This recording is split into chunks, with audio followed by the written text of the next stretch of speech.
The events that happened today, the change of leadership, was legit, was legal, because it was based on Supreme Court decision, the Avellino versus Cuenco case way back in 1949, February 18, 1949. And there was also a precedent in 2017 when Senator Frank Drilon was the Senate President. There was a quorum, 12 of them, because out of the 24, 3 were in prison. Sa kulungan po yung tatlong senador. 5 po ang nakabakasyon, kaya 12 po ang nagkaroon po sila ng quorum. So we have a precedent. The reason why we have to do this, there's already a violation of the Constitution. 3 straight days po. They blatantly disregard the rule of law, the Constitution. So we have to act. And we are very fortunate that one of them, a member of the majority before, Senator Chis Escudero, do not conform and do not believe in what they are fighting for. Hindi po siya naniniwala because he believes na yung kanilang pinaglalaban ay mali po. Na yung kanilang pagbo-boycott ay para ipagtanggol lamang ang ilang sa mga kasamaan nila. So the guy suddenly made a decision today to join para magkaroon po kami ng quorum. And you may ask, bakit hindi? Is there a quorum? Yes, there is. We're just considered 22 now. So divided by 2, that's 12 plus, 11 plus 1 is 12. So we have a quorum. Yung sinasabing 13, yung po ay kung kompletong 24. Eh, dalawa po sa amin, isa nagtatago, isa nakakulong. So we only have, ang bilang po ay 22. So divided by 2, yung sabi po na majority, para makuha majority, divided by 2, so that's 11 plus 1, and that was Chis Escudero nga po arriving today. So na-break po yung impasse when Senator Escudero showed up today, because ang sinasabi niya po sa amin, he doesn't believe anymore on what they're fighting for. Number 2, there will be a Blue Ribbon Committee hearing on Monday. We are just moving the scheduled date from tomorrow to prepare all members. Matter of fact, I declare and I manifested that all members of the Senate, be in the majority and the new minority now, they are all members of the Blue Ribbon Committee para wala pong masabi na ika nga may hocus-pocus. Now, pertaining to those invited resource persons, hindi po ako sang-ayon because we have to review these people. May sasabihin po ba talaga? Mayroon po bang i-disclose? We have to review this. Number 2, the proper way to invite resource persons, you do not give it out to the media. You give it to the members first. Ang nangyari po kanina, yung lista na sinasabi nila invited sa Blue Ribbon, hindi po dumaan sa tamang process. It should have been given first to the members para kung may idadagdag, may papabawas doon, sabihin hindi, wala ito. The members should have been consulted. Kaya, you have to give me time until Monday next week kung sino po at yung oras po at exactly 9 a.m. on Monday, there will be a Blue Ribbon Committee hearing.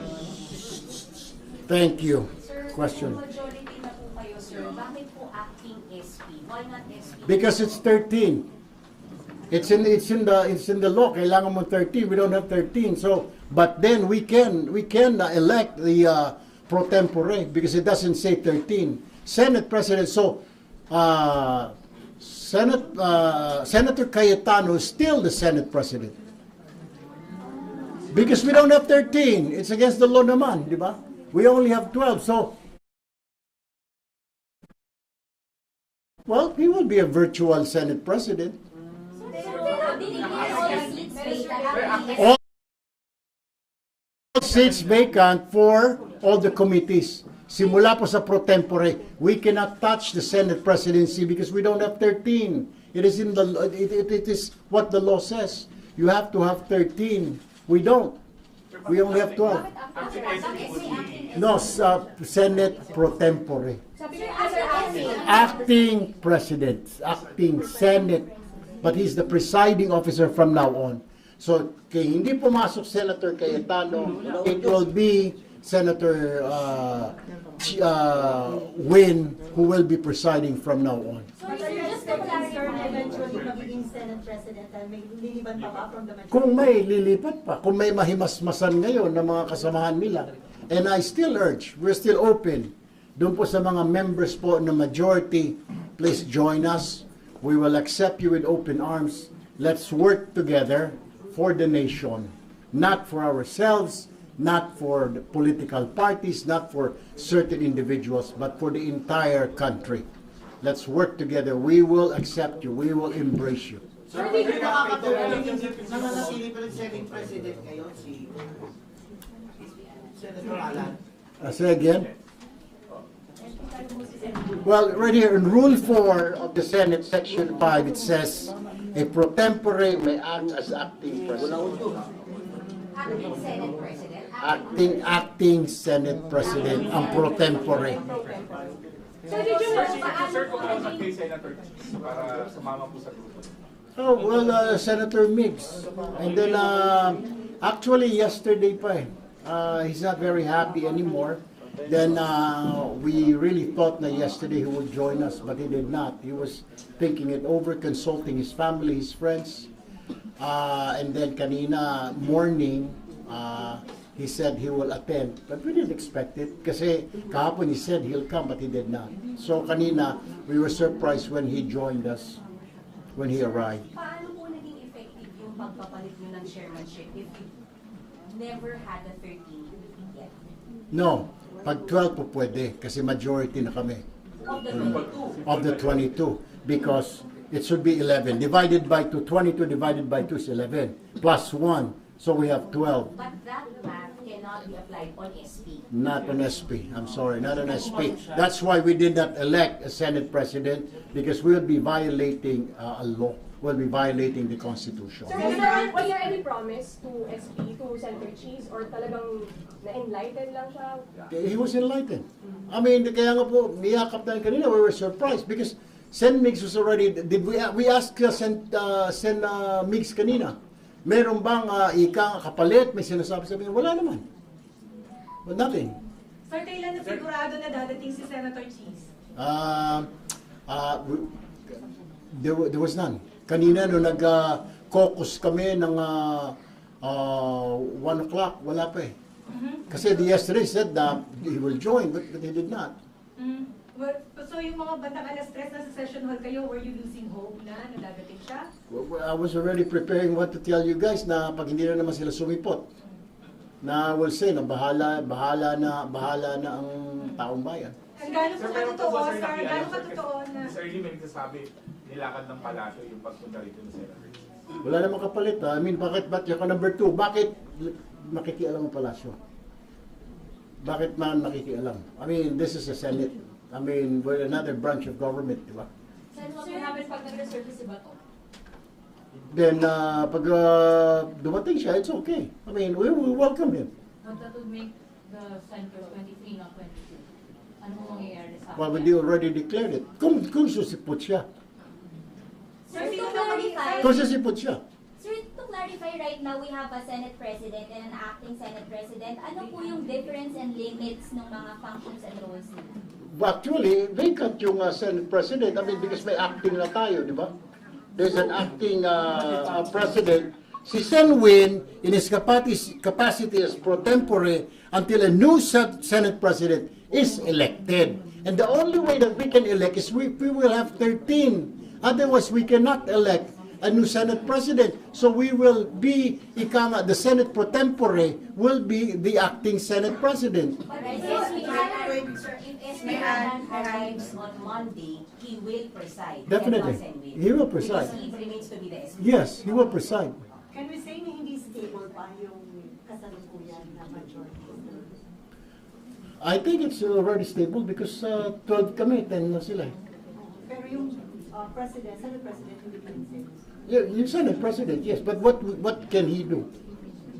I mean, he might be a virtual president dahil majority na kami, di ba? 12 to 10. Sir, pag sinabi ni Senator Marcoleta yung kanyang blue ribbon, how will you assert your blue ribbon? That's illegal na po yung kanyang tomorrow. We've already instructed the Senate, the USAA, the Senate Sergeant at Arms, the Senate Secretary. Sir, sabi niya, All seats vacant na po, di ba? We declared it. So, illegal na po yung gagawin niya because there's already a new Blue Ribbon Chairman. Sir, kung matutuloy tomorrow, wag daw po corrupt dahil may mga minority na pwede daw kong madawit doon sa flood control anomalies.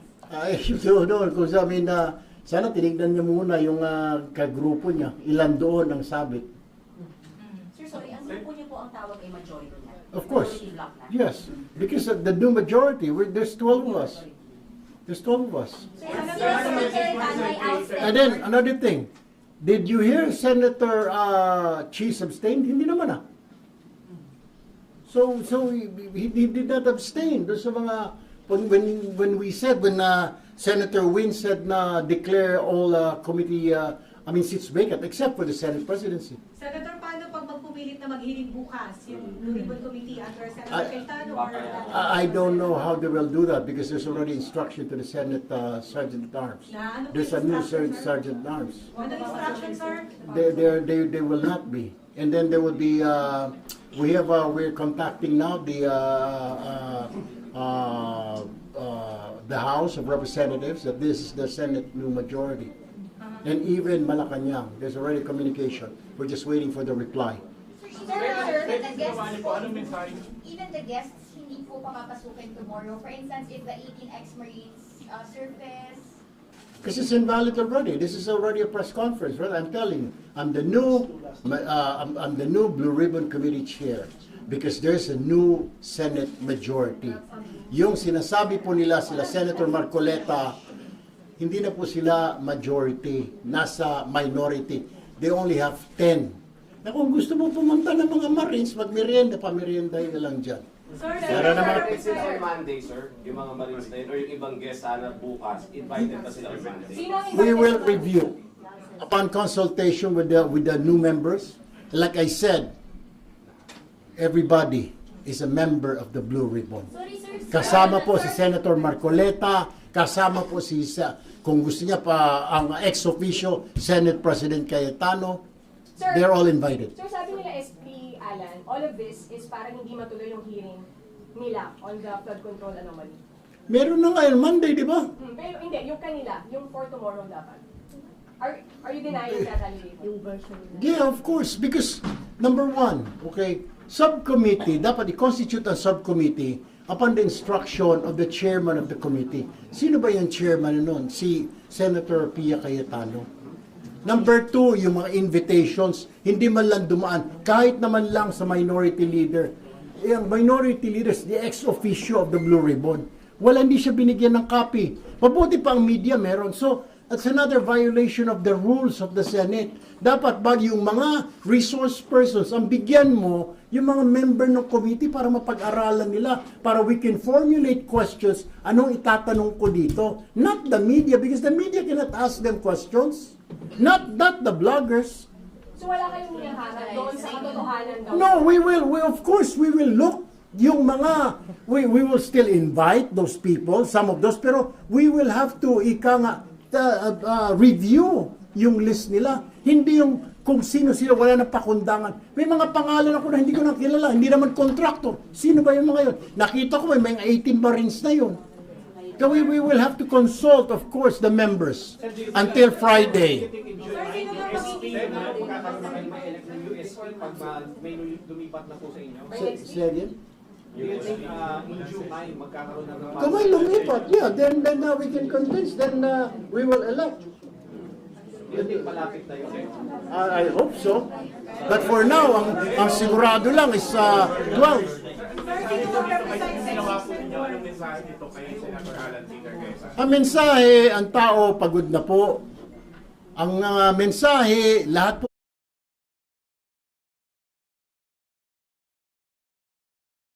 nadadamay, pati po ang minority na pumapasok kami, ang gulo-gulo na Senado, wala na kayong ginawa.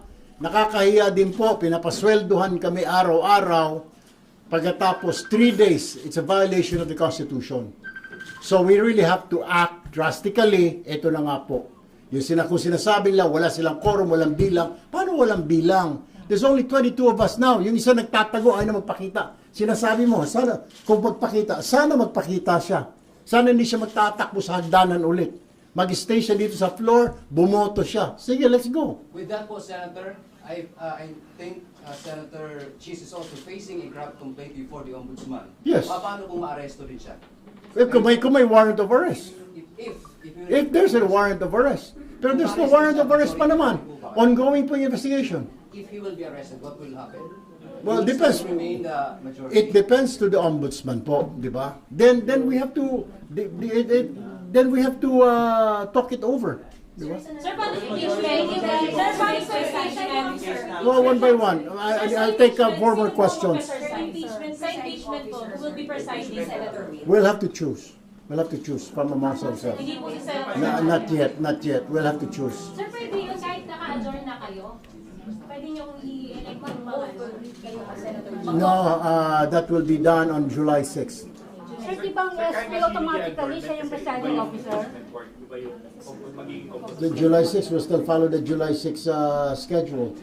Then doon po, na mag-i-elect kami ng impeachment trial officer. Thank you, sir.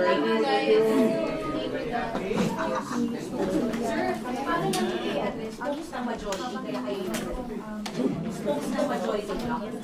Yung speaker lang. Yun ang sabi nila. You can say that. You're the spokesperson, sir. You're the spokesperson.